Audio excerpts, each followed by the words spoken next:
Good evening. Good evening. So, I was gonna make a video last night. I just forgot about it. I had to go do other stuff, and I wound up going to sleep. Dear Pac-Man, he put some information before me I wasn't aware of. Rudy Giuliani stunningly says the quiet part out loud. He makes a statement admitting that he helped to get the ambassador out of the way. And what I was going to say last night, this just blew me away. Out of all the lies, all the treachery that Trump has been implicated in, all the things that he's been suspected of doing, people around him that have gone to prison, people around him that have been under investigation, are still under investigation. His children stealing from a children's children. See, that's why I say this country, there's no justice in America. That's why I make that statement. Because in a just system, that would outrage people. He talks about shithole countries and goes after Kaepernick, but here you have this man stealing from children's charities and stealing from veterans, and that's okay. See, that's white supremacy. I show you what America is and you hate me for it. He steals from you and you love him for it. That's white supremacy. And I was just thinking about how absurd it is to have a president that has so many positions that are not filled. That has so many positions that are filled with people who are temporary or whatever kind of little bullshit name they want to come up with. They got all that lawyer vocabulary shit. I ain't got no college degrees. I know what bullshit is when I smell it. Okay? I know what bullshit is when I smell it. He's got people who have not been sworn in, who have not been vetted, who have not went before the Senate, who have not had to have a background check done of them. And he's putting them in positions of power. And I'm just thinking that should terrify people. Climate change, yes, but that should terrify people that you have this guy that's just it would be like trying to hire a truck driver. He's got like 5 drunk driving. He's got like 3 felonies, violent felonies, stealing. He's had 2 rollovers. He had like a rollover last week. And I'm like, well, you know what? I'll put him in as a temporary driver. That's not how that works. If I go and try to get a job right now with one of these truck companies, I'm gonna get more vetted than some people have been. Jared Kushner couldn't get a background check. When I got my hazmat, I had to go and get fingerprinted and shit. I had a background check done of me. This is white supremacy. We have to jump through hoops. We have to go out here and do this and do that and stoop over it and spend money and all these little fees and fines. But this cracker just puts people in how he sees fit. I'm talking about Whitaker. I'm talking about Jared Kushner. I'm talking about many others. Just do whatever they want. And here you had Rudy Giuliani conspiring behind the scenes to get an ambassador fired, who had worked for, I think, 4 or 5 presidents, 3 of which were Republicans. No problems until this guy. And think about all the people. See, what Trump is doing is, too, when he goes after the whistleblower, he's a chilling effect. Because everybody's been saying, what's the point? Look at all the other folks. Look at the Sondland. Look at all the people that have come out since, talking about Trump's shady shit that he's been implicated in. Who cares about the whistleblower?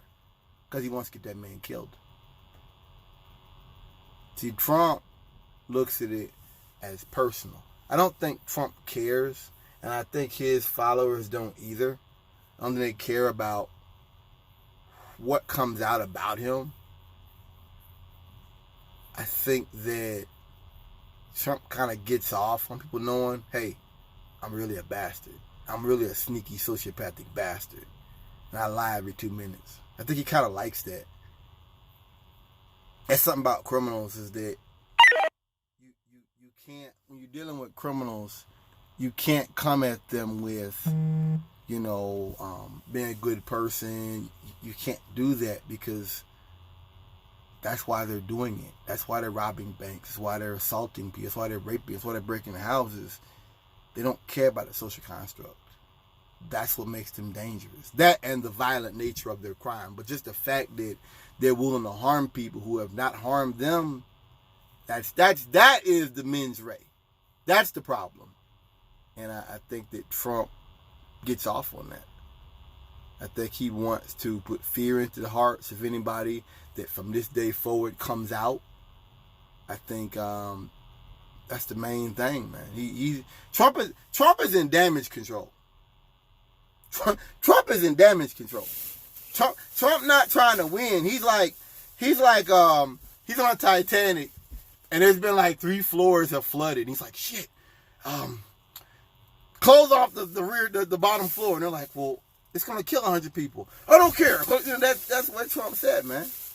That's where his supporters are at. And so he's willing to use violence to scare off anybody who comes out afterwards. Because God knows what he could do next. God knows what he's doing now. No telling. These crackers will stand right behind him. So it's like I said, that should terrify people. It's how many positions he's filled with people who have not been vetted, who have not went before Congress, who have not had the light of day shined upon them.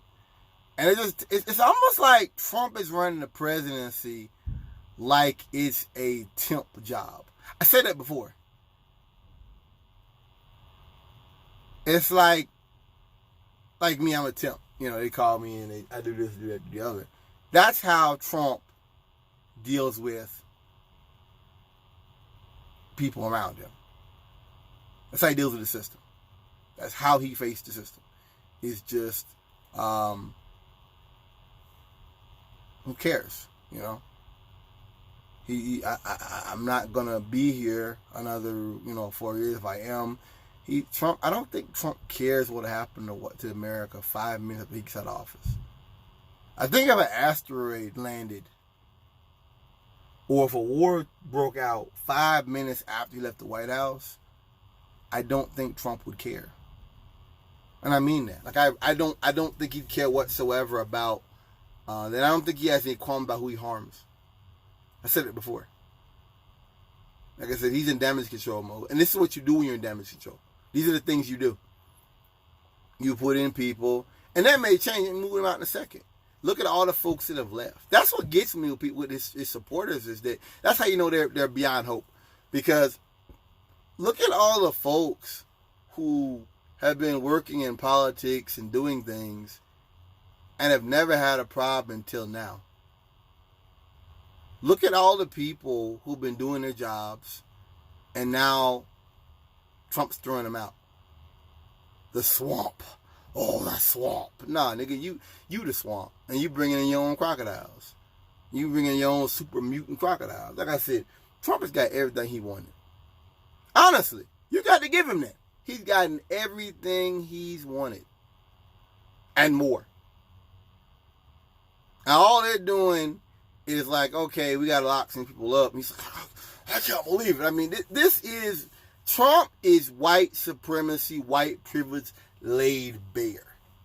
That's it. That's what you're looking at. And when he comes out and says the FBI was dirty cops, it's hilarious because it's like, wow, yeah, this is how you feel when you're not in control. This is the white man when he's not in control. This is it. He's not in control, so everybody can go to hell and die. Everybody's the devil because he's not God. That's it. It's like South Park. Remember South Park? Cartman said, screw you guys, I'm going home. That's Trump. That's it. I'm not getting what I want. I'm taking my toy. That's Trump. That's Trump. Yeah.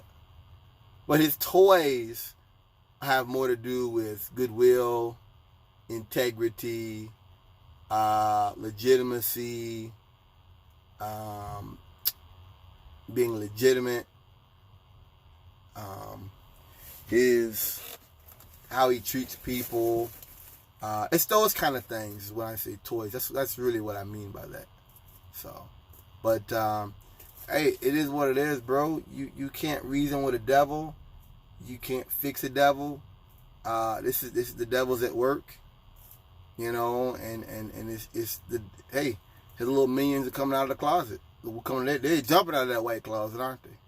I love it because I like knowing who my enemy is, and I like knowing where he's coming from.